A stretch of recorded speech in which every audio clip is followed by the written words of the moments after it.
প্রেমময় হজ আদায়ে বাংলাদেশ থেকে এখন পর্যন্ত ১৬৩টি ফ্লাইটে মোট ৬৩,২৫৬ জন হজ যাত্রী সৌদি আরবে এসে পৌঁছেছেন।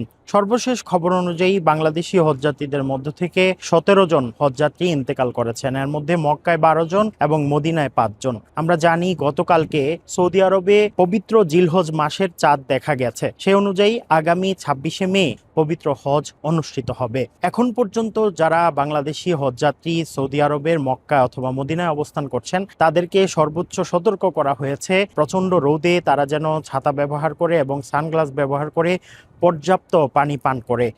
যারা এখন সৌদি আরবের মক্কা অথবা মদিনায় অবস্থান করছেন তারা বিভিন্ন দর্শনীয় স্থানগুলো ঘুরে দেখছেন এবং নবীজি সাল্লাল্লাহু আলাইহি সাল্লামের কবর জিয়ারত করছেন যারা মদিনায় আছেন, এবং সবচেয়ে বেশি গুরুত্ব দিচ্ছেন তারা নফল ইবাদতে। তো এই ছিল আমার কাছে মসজিদে নববীর সামনে থেকে সবশেষ খবর।